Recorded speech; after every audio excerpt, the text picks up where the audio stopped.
உயிர்த்தெழுந்த இயேசு கிறிஸ்துவின் வல்லமை ஊழியங்கள் வழங்கும் வசனப் பெட்டகம். இயேசுவே கர்த்தர். இயேசுவையே தேவன் ஆண்டவரும் கிறிஸ்துவுமாக்கினார். இயேசுவே ராஜாதி ராஜா, கர்த்தாதி கர்த்தா. கிறிஸ்துவே மரித்தோர் மேலும் ஜீவனுள்ளோர் மேலும் ஆண்டவர்.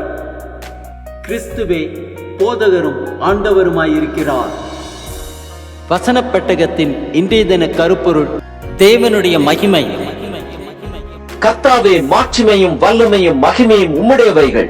தேவனுடைய மகிமையை குறித்ததான வேத வசனங்களை பார்க்கலாம். 1 நாளாகமம் 29:11 வாசிக்கிறோம்: கர்த்தாவே, மாட்சிமையும் வல்லமையும் மகிமையும் ஜெயமும் மகத்துவமும் உம்முடையவைகள். வானத்திலும் பூமியிலும் உள்ளவைகள் எல்லாம் உம்முடையவைகள். கர்த்தாவே, ராஜ்யம் உம்முடையது.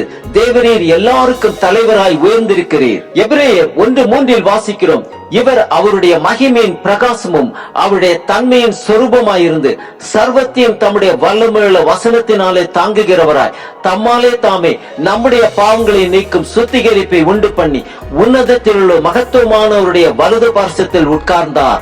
யோவான் 1:14 வாசிக்கிறோம்: அந்த வார்த்தை மாம்சமாகி கிருபையினாலும் சத்தியத்தினாலும் நிறைந்தவராய் நமக்குள்ளே வாசம் பண்ணினார். அவருடைய மகிமையை கண்டோம். அது பிதாவுக்கு ஒரே பேரானவருடைய மகிமைக்கு ஏற்ற மகிமையாகவே இருந்தது. 2 கொரிந்தியர் 3:18 வாசிக்கிறோம்: நாம் எல்லாரும் திறந்த முகமாய் கர்த்தருடைய மகிமையை கண்ணாடியிலே காண்கிறது போல கண்டு ஆவியாய் இருக்கிற கர்த்தரால் அந்த சாயலாகத்தானே மகிமையின் மேல் மகிமை அடைந்து மறுரூபப்படுகிறோம். 2 கொரிந்தியர் 4:6 வாசிக்கிறோம்: இருளில் இருந்து வெளிச்சத்தை பிரகாசிக்க சொன்ன தேவன் இயேசு கிறிஸ்துவின் முகத்தில் உள்ள தமது மகிமையின் அறிவாகிய ஒளியை தோன்ற பண்ணும் பொருட்டாக எங்கள் இருதயங்களிலே பிரகாசித்தார். கொலோசியர் 1:27 வாசிக்கிறோம்: புறஜாதிகளுக்குள்ளே விளங்கிய இந்த ரகசியத்தில் உள்ள மகிமையின் ஐஸ்வர்யம் இன்னதென்று தேவன் தம்முடைய பரிசுத்தவான்களுக்கு தெரியப்படுத்த சித்தமானார்.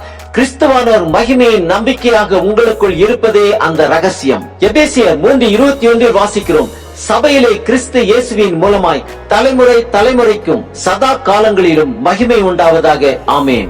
ஆபகுக் 2:14 வாசிக்கிறோம்: சமுத்திரம் ஜலத்தினால் நிறைந்திருக்கிறது போல் பூமி கர்த்தருடைய மகிமையை அறிகிற அறிவினால் நிறைந்திருக்கும்.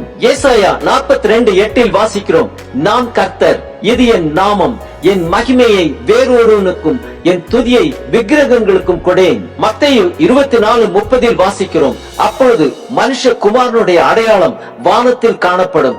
அப்பொழுது மனுஷகுமாரன் வல்லமையோடும் மிகுந்த மகிமையோடும் வானத்தின் மேகங்கள் மேல் வருகிறதை பூமியில் உள்ள சகல கோத்திரத்தாரும் கண்டு புலம்புவார்கள். பிலிப்பியர் 2:11 வாசிக்கிறோம்: பிதாவாகிய தேவனுக்கு மகிமையாக இயேசு கிறிஸ்து கர்த்தர் என்று நாவுகள் யாவும் அறிக்கை பண்ணும்படிக்கு எல்லா நாமத்திற்கும் மேலான நாமத்தை அவருக்கு தந்தருளினார். ஏசாயா 60:1 வாசிக்கிறோம்: எழும்பி பிரகாசி, உன் ஒளி வந்தது, கர்த்தருடைய மகிமை உன் மேல் உதித்தது. 1 கொரிந்தியர் 10:31 வாசிக்கிறோம்: ஆகையால் நீங்கள் புசித்தாலும் குடித்தாலும் எதை செய்தாலும் எல்லாவற்றையும் தேவனுடைய மகிமைக்கென்றே செய்யுங்கள். 1 நாளாகமம் 16:24 வாசிக்கிறோம்: ஜாதிகளுக்குள்ளே அவருடைய மகிமையையும் சகல ஜனங்களுக்குள்ளும் அவருடைய அதிசயங்களையும் விவரித்து சொல்லுங்கள். 1 கொரிந்தியர் 6:20 வாசிக்கிறோம்: கிரயத்துக்கு கொல்லப்பட்டீர்களே, ஆகையால் தேவனுக்கு உடையவைகளாகிய உங்கள் சரீரத்தினாலும் உங்கள் ஆவியினாலும் தேவனை மகிமைப்படுத்துங்கள். ரோமர் 8:18 வாசிக்கிறோம்: ஆதலால்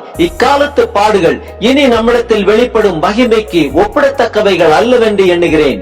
ஆம், அந்த மகிமையுள்ள ராஜாவாகிய கிறிஸ்து தாமே ஆரவாரத்தோடும் பிரதான தூதருடைய சத்தத்தோடும் தேவ எக்காலத்தோடும் வானத்திலிருந்து இறங்கி வரும்பொழுது அவரை சந்திக்க ஆயத்தமா?